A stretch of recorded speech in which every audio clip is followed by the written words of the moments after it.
descubrimiento de una nueva cepa de COVID-19 inquieta a la región de Magallanes, que vive en estos momentos una compleja situación sanitaria. Vamos a conversar en nuestro bloque Doctor Alerta con el infectólogo de la Clínica Las Condes, Javier Tinoco. Doctor, ¿cómo está? Muy buenos días.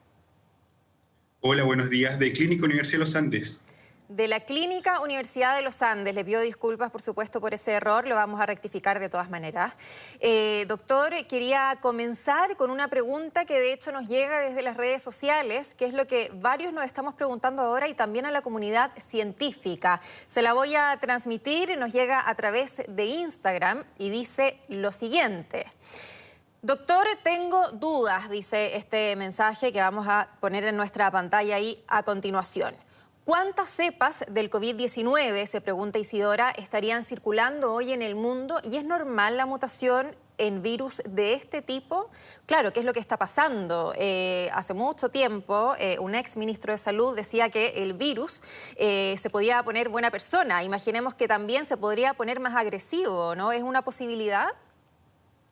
Y bueno, hay muchas cepas que se han ido describiendo conforme ha avanzado la pandemia que están relacionadas a COVID-19. Los virus es bien común que frecuentemente vayan mutando y muchas veces estas mutaciones no tienen ninguna repercusión, pero también existe el caso de que en relación a estas mutaciones puedan adquirir ciertas características, como tú dices, como por ejemplo aumentar su capacidad de transmisión, como por ejemplo aumentar también su actividad patogénica o virulencia.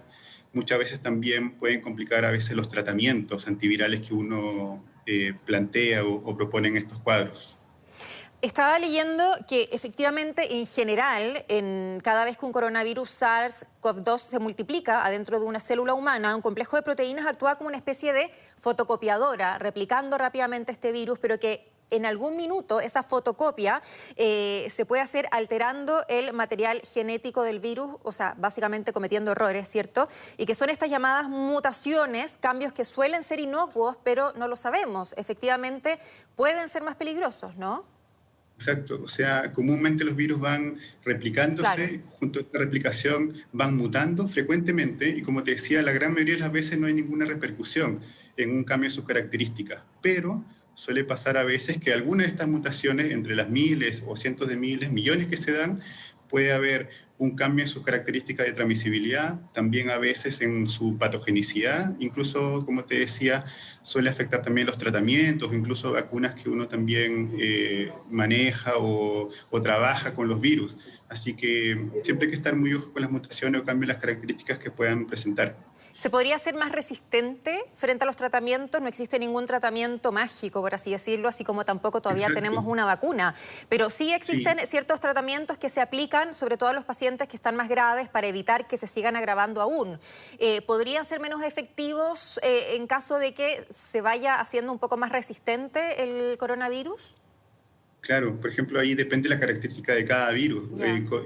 SARS-CoV-2 recién lo estamos conociendo, pero por ejemplo en el caso del VIH, estas mutaciones se dan frecuentemente y también muchas veces complejizan o ponen a prueba los tratamientos porque, como dices tú, con el correr del tiempo podrían hacerse resistentes a algunas de estas terapias. Doctor, también creo que es relevante la situación que vive Magallanes, es sumamente preocupante por lo demás.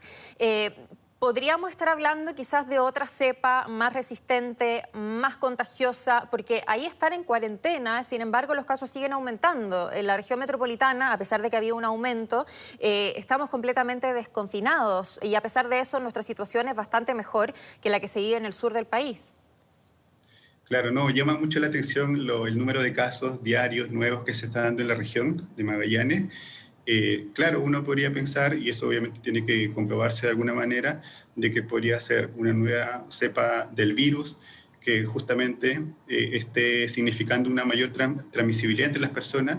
Afortunadamente no se ha visto una mayor agresividad o virulencia del virus que, por ejemplo, esté graficándose en el número de camas UCI ocupadas, de ventilación mecánica. Eso más o menos se ha mantenido estable en el último tiempo en Magallanes. Pero sí llama mucho la atención el aumento de los casos significativos, mucho mayor, por ejemplo, el de la primera ola, y puede deberse a una de estas mutaciones que recién conversaba. Ahora, estas diferentes cepas, una eventual vacuna que se está produciendo en Rusia, por ejemplo, y que está comprometida también su distribución en nuestro país, al menos en un principio para un grupo determinado de la población, ¿responde a todas las cepas del coronavirus o eventualmente podría no ser tan efectiva en la cepa que en este momento tenemos o las cepas que tenemos en Chile versus las que existen en otros países del mundo? Ya, bueno, es muy buena pregunta en verdad, porque como dices tú, como recién conversábamos, estas mutaciones pueden cambiar las características de los virus y una de esas es poder responder, es su capacidad de escapar a la respuesta inmune. ¿Ya? Entonces puede que una vacuna en desarrollo, si el virus se va mutando, pueda que no tenga esa capacidad de producir inmunogenicidad en las personas. Y un caso muy evidente, muy latente que tenemos todos los años es influenza, en el cual el virus va frecuentemente mutando y año a año la vacuna tiene que renovarse y actualizarse contra las cepas circulantes más prevalentes en ese momento. Así que es una pregunta que no está resuelta y que seguramente hay que tratar de resolver conforme veamos el comportamiento del virus. Doctor, hay muchas personas que no pudieron hacer cuarentena porque tenían trabajos esenciales y que en todo este tiempo no se han contagiado a pesar de estar muy expuestos. O sea, sin ir más lejos, nuestros propios compañeros que se encuentran reporteando en la calle los últimos 7 meses, ¿cierto?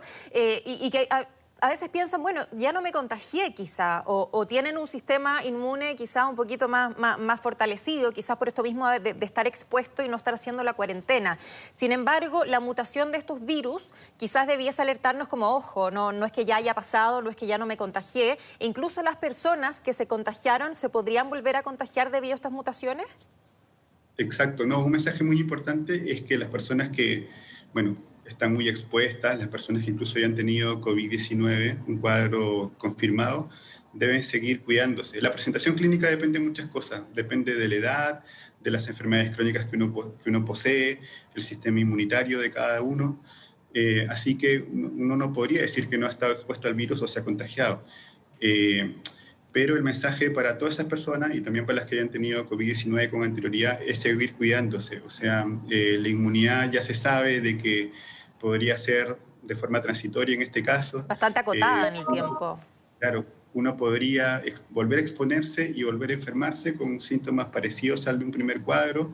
No parece ser una situación frecuente lo de la reinfección, pero sí es posible, también ha sido documentada en alguna publicación científica, así que el mensaje es seguir cuidándose con las medidas generales que ya se han expuesto bastante, de la higiene de manos frecuente, el uso de la mascarilla permanente, el distanciamiento social, así que eso sigue siendo muy importante. Doctor, ¿le preocupa lo que está pasando hoy día en la región metropolitana o eventualmente lo que podría pasar, tomando en cuenta que hoy, por ejemplo, ya no existe ninguna comuna que esté en cuarentena, ¿cierto?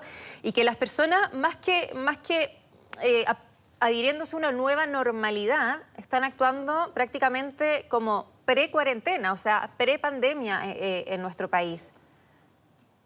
Sí, bueno, hay que verlo con mucha detención, lo que vaya a pasar en las siguientes semanas conforme se han ido abriendo nuevas comunas y avanzado en el plan de desconfinamiento, ver cómo se comporta. Pero efectivamente yo diría de que aunque uno pueda liberar ciertas medidas en cada una de las comunas, conforme han ido bajando el número de casos activos y se ha hecho mejor control de la pandemia, claro, uno no puede decir de que eso está totalmente resuelto, o sea, hay que ver el comportamiento de los casos nuevos diarios, del índice de positividad de cada comuna y de acuerdo a eso ver si es sostenible este estado del plan paso a paso. Yo creo que siempre hay que estar muy ojo, no es descartable una segunda ola y si se presenta, ojalá no sea de la misma magnitud que de la primera. Doctor, efectivamente podemos fortalecer nuestro sistema inmune, sobre todo tomando en cuenta que con estas reaperturas estamos más expuestos, ¿cierto? Que hay una mayor circulación viral. Ahora se habla también de la transmisión por aire y que sería bastante importante, a pesar de que al principio se hablaba solamente de la transmisión por superficies, ¿no? Ahora se habla mucho de los aerosoles. Efectivamente, podemos fortalecer nuestro sistema inmune. Al principio de la pandemia, sobre todo, prácticamente estaba agotada la vitamina C en las farmacias. Luego se empezó a hablar de la importancia de tomar vitamina D, sobre todo tomar un poquito de sol ahí para sintetizarla bien. El poder de los alimentos también para fortalecer nuestro sistema inmune. Sí, bueno, no, nosotros no somos mucho de recomendar vitaminas o suplementos alimentarios, no solo para COVID-19, sino en verdad para En cualquier general. enfermedad viral. Creo que lo principal es, como recién te comentaba, son las medidas generales de prevención conocidas. Esa es nuestra principal forma de evitar la enfermedad en este minuto, con la higiene de manos, la mascarilla y el distanciamiento social. Si no disponemos ni de ninguna vacuna y de ningún tratamiento, la única forma como para evitar que uno se enferme es justamente evitar exponerse con una persona Ujú. enferma. Y Así que yo creo que nuestra principal vacuna en este minuto, nuestra principal medida de el prevención es el autocuidado. cumplimiento de las medidas generales. De todas maneras. Ahora, doctor, en ese sentido, tomando en cuenta lo que yo le mencionaba de la transmisión por aire, de los aerosoles, ahora que uno está tan cerca de las otras personas, que mucha gente retomó el trabajo presencial, que incluso hay estudiantes de tercero y cuarto medio volviendo a las clases, ¿no? Se deberían extremar las medidas preventivas. Ejemplo, las mucosas, como los ojos, también reciben partículas y que eventualmente nos pueden contagiar. Sería una buena idea incluir, además del uso de la mascarilla, los escudos faciales como medida complementaria. Sabemos que el escudo facial por sí solo tampoco sirve, ¿no? Y que se tiene que acompañar de la mascarilla. Así es. Ujú. Sí, bueno, el tema de los aerosoles ha sido súper comentado. Si es que el virus tiene la capacidad de permanecer por mucho tiempo y a larga distancia, ¿ya? Y obviamente es aumentar su capacidad de transmisión, pero de alguna manera ha sido todavía bastante controvertido. Lo único que sabemos con certeza es que se transmite por gotitas, gotitas grandes que se desplazan no más allá de 1 o 1,5 metros y que se generan al toser o estornudar, ¿ya? En la atención de salud, por ejemplo, utilizamos elementos de protección más allá de la mascarilla. Ya uno de esos es, como dices tú, la protección ocular. Yo creo que habría que evaluar algunas situaciones, ya no exactamente lo de los alumnos, pero ver en qué situaciones uno podría agregar al uso de la mascarilla, que ya está bien instaurada, el uso también de protección ocular. Pero sí, se ha visto que también es una medida que puede sumar para la prevención. Mm. Doctor, lo quiero llevar por momentos al área internacional porque efectivamente fue una de las noticias del día, el día de ayer, que fue la salida del presidente de Estados Unidos, Donald Trump, que de hecho está contagiado por coronavirus y que se subió a una van para ir a saludar al público, ¿cierto? Sus adherentes que estaban alrededor del hospital. Fue un viaje corto, sin embargo, obviamente eso implica un equipo de seguridad, agentes especiales y también el conductor de la van. ¿Qué tan peligroso pudo haber sido esa salida? Porque se comenta mucho, no lo quiero llevar al tema político, ¿cierto? Pero esencialmente médico, de qué tan contagioso puede ser independiente de que él haya estado usando una mascarilla para hacer este viaje. Sí, no es muy recomendable, en verdad, que sea el momento adecuado para hacer un viaje en un auto, en una van, con otras personas compartiendo a poca distancia. No sé si había una barrera entre el piloto y el copiloto y las personas que iban atrás.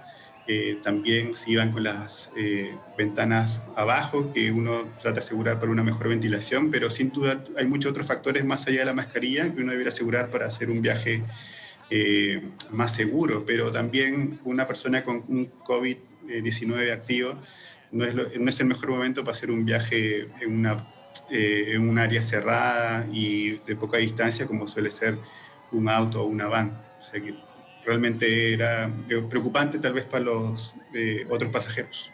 Sin duda. Muy bien, el doctor Javier Tinoco, infectólogo de la Clínica Universidad de los Andes. Muchísimas gracias por ser nuestro doctor alerta del día. Que esté muy bien.